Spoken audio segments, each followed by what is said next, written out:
Olá, tudo bem?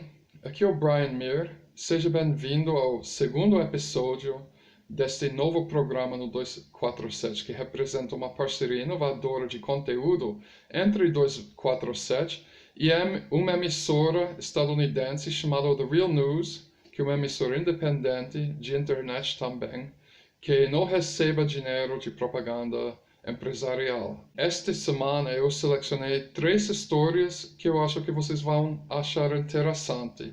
A primeira é uma reportagem recente feita na rua em Caracas, Venezuela, pelo jornalista Mike Fox, que publicou recentemente uma matéria no revista Fórum em português. O Mike ficou na rua conversando com as pessoas e a análise que é claro que tem uma oposição a Maduro, principalmente burguesa em Venezuela, mas isto representa apenas alguns 30% da população. E a mídia hegemônica está só falando com pessoas desse grupo, ignorando os 70% que apoiam Nicolás Maduro. Depois dessa reportagem vai ter uma surpresa para vocês. Depois, uma análise sobre o risco de um tipo de conflito com Irã causado pelo maluco John Bolton, o assessor de segurança do Trump, aquele cara que Jair Bolsonaro bateu a continência. Parece que como ele perdeu feio em Venezuela, ele está querendo criar um novo encrenca com Irã, muito arriscado para o mundo, porque Irã tem capacidade nuclear, mas um desejo do John Bolton, que é um maníaco do ultradireito, faz 20 anos que ele está tentando criar uma guerra no Irã. E a gente vai terminar uma nota mais positiva sobre um novo movimento social estadunidense chamado The Sunrise Movement, que foi criado pelos adolescentes, que até agora já tem apoio de 100 deputados e senadores do ala progressista do Congresso nos Estados Unidos para criar um novo megaprojeto, programa chamado Novo Acordo Verde, que é uma tentativa desenvolvimentalista de gerar emprego e eliminar emissões de gás carbônico nos Estados Unidos, que seria uma coisa boa para todo mundo. E a líder dentro do Congresso desse movimento é a nova sensação Alexandria Ocasio-Cortez, que é deputado de 28 anos de Nova York, que dizem que é socialista. Então, espero que vocês gostem. Passei muito tempo legendando essas reportagens, então não vai ser transmitido ao vivo, é pré-gravado. Então, eu não posso responder a perguntas que vocês podem ter para mim, mas se você coloca embaixo, eu vou tentar responder depois. Washington's man in Venezuela, self-declared President Juan Guaidó, is looking to increase ties to the U.S. military in yet another attempt to force President Nicolás Maduro from power. Over the weekend, he ordered his representative in Washington, Carlos Vecchio, to reach out to U.S. Southern Command. Guaidó said he wants to open, quote, direct communications toward possible military coordination with the U.S. He told supporters at a rally in Caracas that they had reached a point of no return.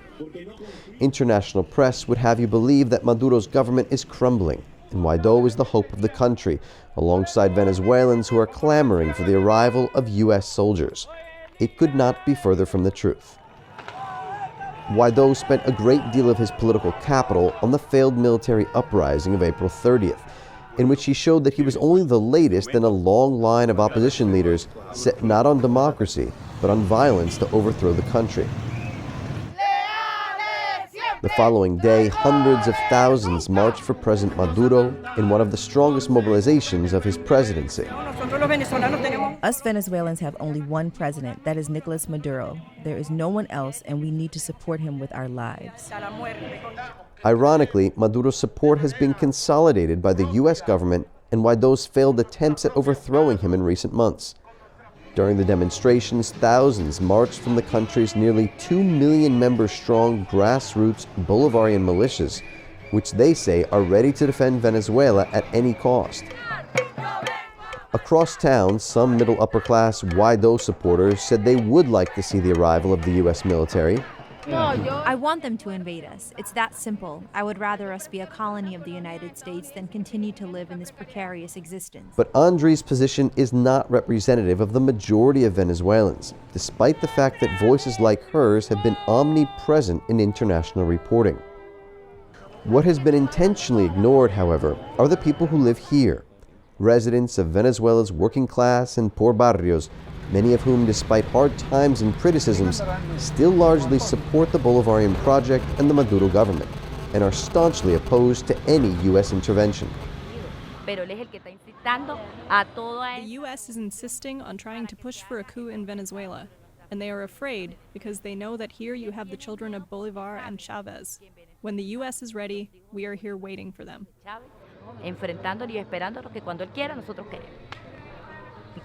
The people in these communities feel the impact of the U.S. sanctions firsthand.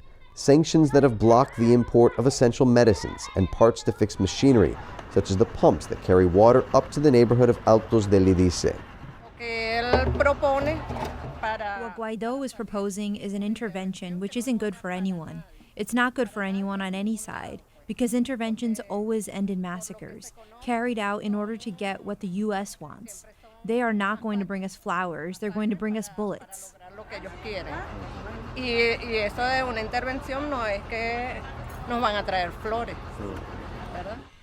The response is the same from one poor Caracas barrio to the next.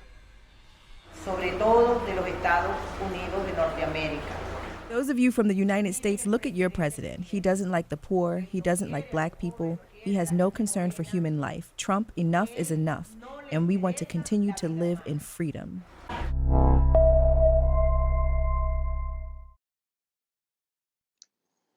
Vocês acabaram de ver uma reportagem filmada em Venezuela. Agora eu estou falando com o jornalista que fez aquela reportagem. Michael Fox é um jornalista do The Real News. Michael, seja bem-vindo ao nosso programa de hoje. Muito obrigado, Brian.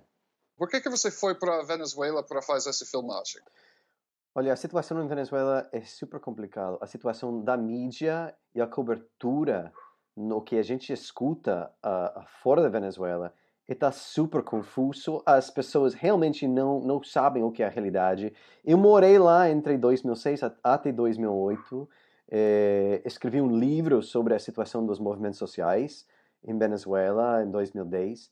Mas mesmo eu não tinha compreensão exatamente o que estava acontecendo. Então decidi que tinha que ir para lá e estava lá uns 10 dias fazendo qualquer cobertura, cobrindo qualquer coisa que eu podia, para realmente compreender o que está acontecendo nesse momento e ir mais além do que o que a gente escuta na mídia massiva, né?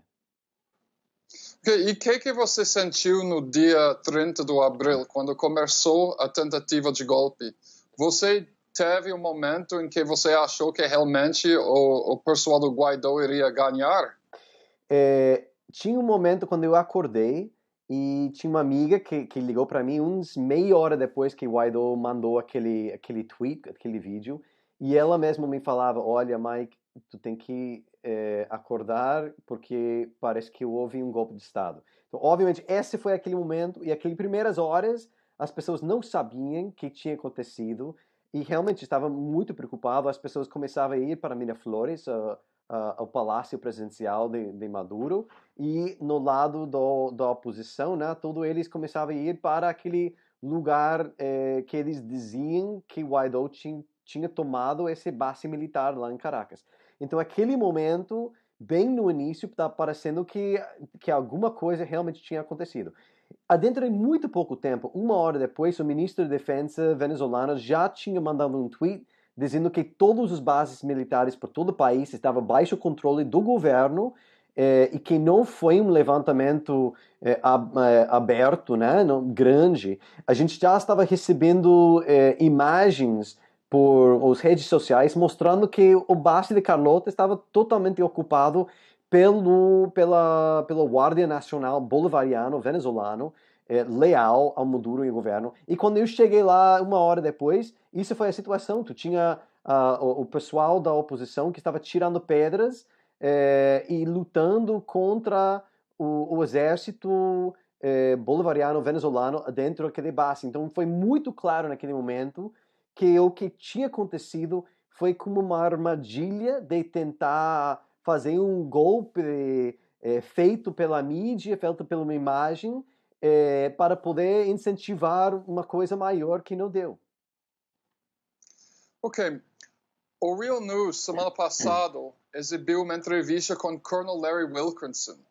E nessa entrevista ele falou, basicamente, que esse foi a pior tentativa de golpe que ele viu durante 50 anos de convivência profissional com a CIA. Porém, você tinha comentado numa matéria que eu li algumas semanas atrás no The Nation, acho que foi reproduzido no revista Forum em português recentemente, que você acha que esses eventos que estão acontecendo são eventos montados parece de relações públicas para gerar mais apoio para o governo Trump. Você ainda está sobre essa opinião? Você acha que isso é todo eventos midiáticos para garantir a reeleição do Trump ano que vem? Olha, por um lado, obviamente, Guaidó e a oposição têm apoio, né? Em Venezuela a coisa sempre está dividida. Talvez um terço da população não quer Maduro, está radicalmente e está pronto para um tipo de golpe de Estado, qualquer coisa, está apoiando o Guaidó. Mas, obviamente, isso foi um evento absolutamente mediático, né?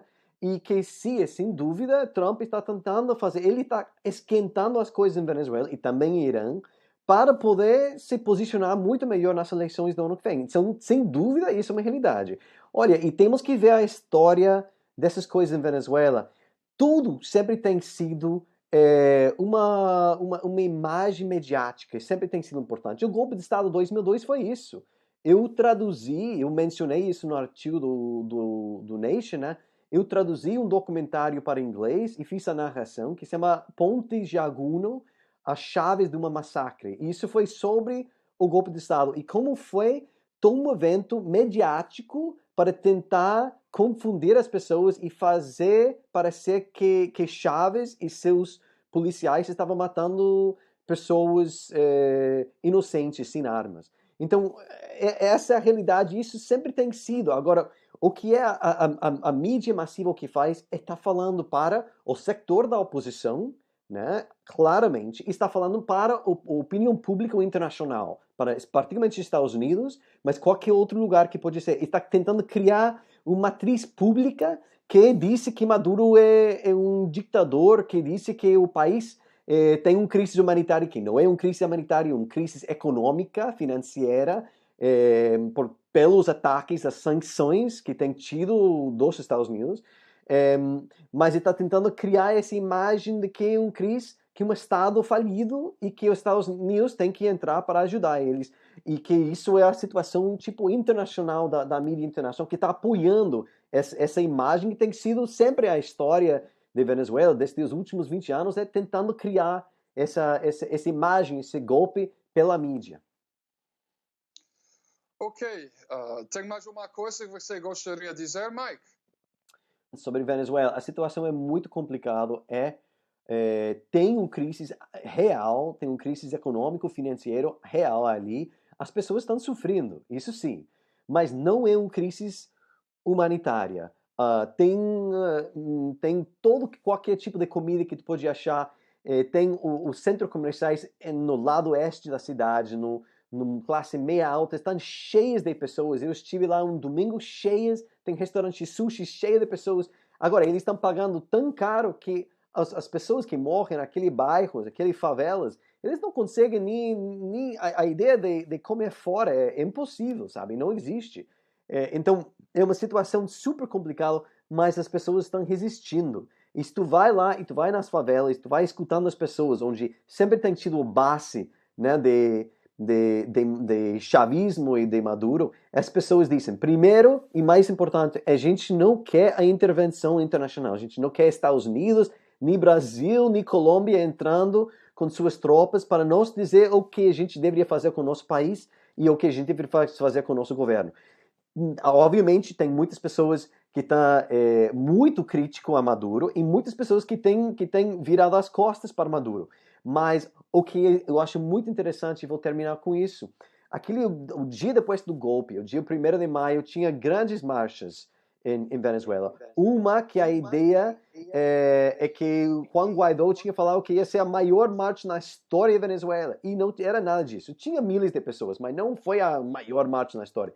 Mas realmente, aquela marcha para Maduro, o próximo dia, o 1º de maio, foi uma das maiores marchas do seu governo. E muitas pessoas lá na marcha estavam dizendo que isso lembrava de uma marcha da época de Chávez, que não tem visto em anos lá em Venezuela. Então isso mostra que os intentos do golpe de Estado, o fortalecimento do militar e os Estados Unidos tentando atirar Maduro junto com o Guaidó, está tendo um impacto oposto, está fortalecendo o base de Maduro e consolidando as pessoas a favor, no pró, pelo menos nesses setores, não, em prol da revolução bolivariana, e dizendo, não, a gente talvez tenha nossas críticas sobre Maduro, mas a gente não vai simplesmente virar as costas e dar bem-vindo para os Estados Unidos, militar o Guaidó. Então isso é uma coisa bem, bem chave, e as pessoas não estão falando sobre isso. A imprensa internacional quase não cobriu nenhuma dessas marchas. Então, a coisa mais importante tem que estar muito claro sobre a informação que está recebendo sobre Venezuela, e sempre criticando, sempre questionando se é real e o que está por trás. Michael Fox, jornalista do The Real News, muito obrigado. Eu espero que a gente mostre muito mais reportagens sua nesse novo programa no 247. Até logo. Ótimo. Muito obrigado.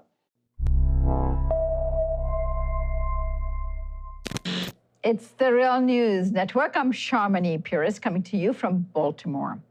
In violation of the Joint Comprehensive Plan of Action, that is the nuclear agreement with Iran, the Trump administration announced that it will be imposing sanctions on all countries that import oil from Iran. Since Trump took office, his administration has been unraveling the agreement. On May 8, 2018, President Trump announced that the United States would withdraw from JCPOA and reinstate U.S. nuclear sanctions on Iran. A year later now, Iran is threatening that it will withdraw from parts of the deal and will resume the high enrichment uranium program. Uranium enrichment is important for Iran's nuclear power plants, but according to the JCPOA, Iran agreed not to use the high enrichment since a byproduct of that enrichment is weapon-grade plutonium. Until now, Iran had shown great restraint, hoping that other members of the JCPOA would convince the U.S. to demonstrate restraint as well and honor the agreement. The EU's High Representative for Foreign Affairs, Federica Mogherini, stressed the commitment of the EU to the JCPOA despite the setbacks. Let's listen. We continue to fully support the nuclear deal with Iran, its full implementation. We will have also today at the margins of the Foreign Affairs Council a meeting between myself and the foreign ministers of France, Germany and the UK to discuss how to best support the full implementation, continue to support the full implementation of the nuclear deal with Iran. That for us remains a key pillar of security in our region, and it has been and continues to be for us a key element of non-proliferation, the non-proliferation architecture both globally and in the region. So we'll continue to support it as much as we can with all our instruments and all our political will. This is very well known, I think, both in Washington and in Tehran. We should note that Russia and China have also issued statements calling on both the U.S. and Iran to respect the agreement. On to talk about all of this with me today is Dr. Trita Parsi. He is the co-founder and the current president of the National Iranian American Council. Trita Parsi is also the author of Losing an Enemy, Obama, Iran, and the Triumph of Diplomacy. Good to have you here, Trita. Thank you for having me. All right, Tarita, let's start off with what do you think is the explanation for Iran's declaration that they will pursue enrichment of uranium? Why do they need it? Well, they've been pursuing enrichment of uranium throughout this period. It's just that it's been restricted and it's been with certain limitations. What they're saying now is that they're going to do away with some of those limitations as a result of the fact that the Trump administration has betrayed the agreement, walked out of the agreement more than a year ago, and is actually punishing countries for abiding by this agreement. And this has created a bizarre situation in which Iran is actually under more sanctions now when it actually is adhering to an international nuclear agreement than it was years ago when it was accused by the United States of having violated one. So it was very clear from the outset that this was not going to be a sustainable situation. Iran cannot alone live up to this agreement while the United States is out of it and the Europeans are doing far too little to make sure that they're living up to it.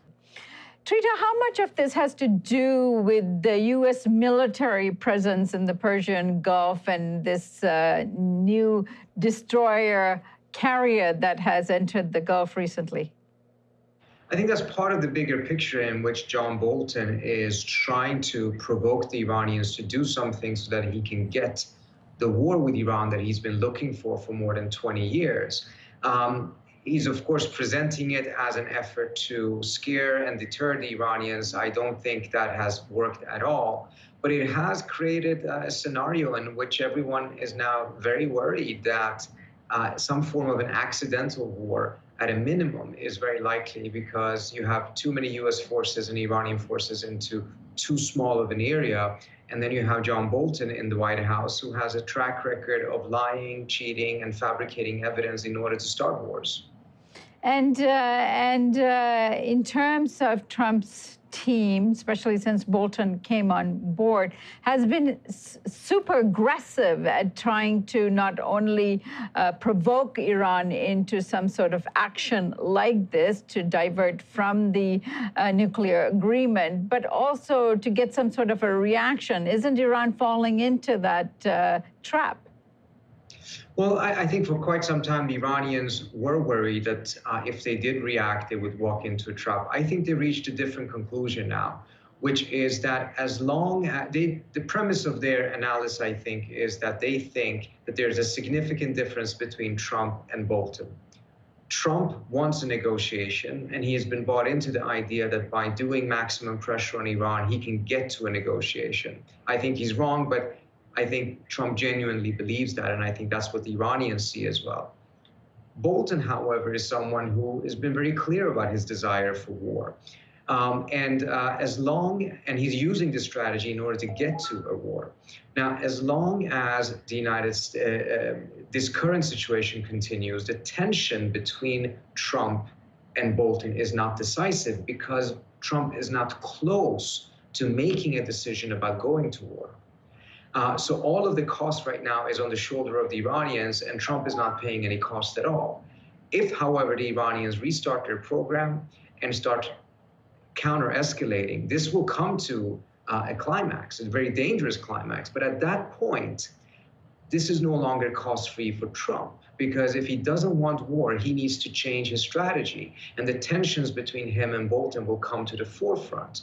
And if he then fires Bolton because he doesn't want to have a war, and particularly take a look at what he's been saying about Bolton when it comes to Venezuela, he feels that he's been led into a corner by Bolton on Venezuela. Well, he's being led into a corner on Iran as well by Bolton. So if these tensions become high enough and he fires Bolton, then suddenly you will have a new situation in which perhaps the possibility of some form of de-escalation will be made possible. It's a very risky strategy, and it's a very dangerous strategy. The difference, I think, is, though, that the Iranians view the current situation as only being costly to them, and the scenario that I just painted now as a result of them counter-escalating is one in which both the US and Iran will have a cost, and that may then change the dynamic in a way that the incentives for de-escalation will increase.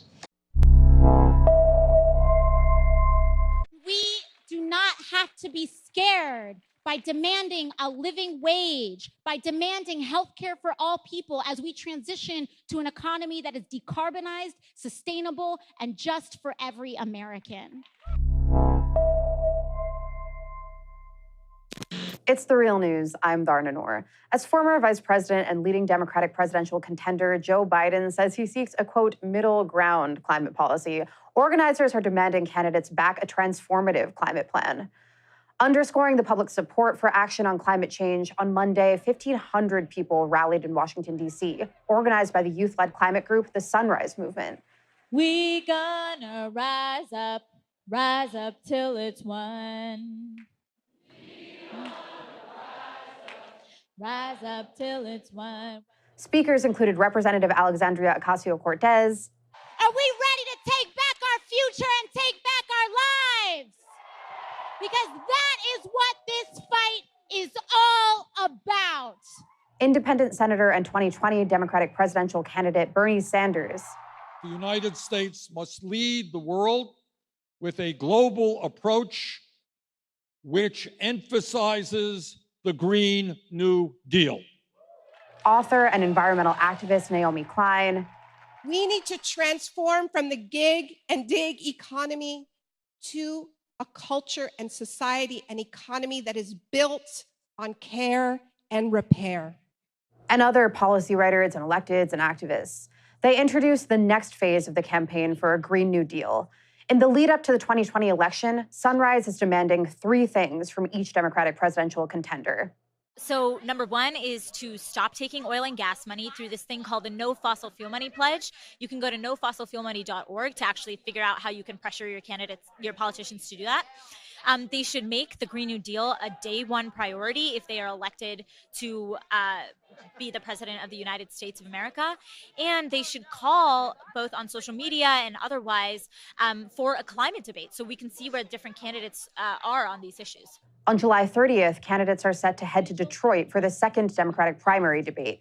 That's when Sunrise will hold a people's debate near the official location and challenge every single candidate to meet with their movement face to face. This will be the largest action our movement has organized to date for the Green New Deal. The Green New Deal is a plan to reduce greenhouse gas emissions to net zero within a decade, create millions of jobs, and fund social programs like Medicare for All. If you are talking about climate and climate alone, you're doing it wrong. And if your plan can be executed by just the DOE, you're doing it wrong. 12 Democratic candidates, including Senator Sanders, have already signed on to the No Fossil Fuel Pledge. But Biden, who Sludge reported has an informal climate advisor who earned $1 million from the liquefied natural gas company Cheniere Energy, isn't one of them. There will be pushback from corporate interests and even politicians who tell you they want to water down your bills to seek a middle ground with corporate lobbyists. Boo! They are making billions and billions of dollars in profit every year. And then they deny what carbon emissions are doing to our planet. The rally held at Howard University was the last in the Sunrise Movement's month-long Road to a Green New Deal tour of 250 town halls across the nation. Everywhere from Iowa to Michigan to California, Louisiana, Kentucky, and now in D.C. Policy writer Rihanna Gunn-Wright says a federal Green New Deal must learn from and help fund projects that are working on a local level. The local level, they're the ones who have been leading on this. So I think actually the question is, how do you support that movement and how do you learn what has worked and how do you scale it up? The event came exactly 6 months after Sunrise and AOC held a protest in House Speaker Nancy Pelosi's office demanding she support the Green New Deal. Since then, the movement has grown exponentially. We have grown from 20 local chapters to over 200. We've seen climate being a niche conversation in our nation's politics to becoming the #1 most important issue to Democratic voters going into the 2020 elections. We're seeing 100 co-sponsors in the Senate and House on a Green New Deal resolution. The tide is turning, and now we've got to keep pushing, especially as we get into these presidential debates. And Sunrise says the time to act is now. On May 11th, CO2 emissions exceeded 415 parts per million. That's the highest level on record for the first time in history. If you listen to any of the thousands and thousands of scientists who have been studying this issue and sounding the alarm for the last 40 years, it's clear there is no middle, quote unquote, middle ground when it comes to climate change. Like, having high ambition on this issue will mean life and death for millions of people. But they say they still have hope for the future. Our history may be written, but our future is not. And we have every possibility in the world to change it.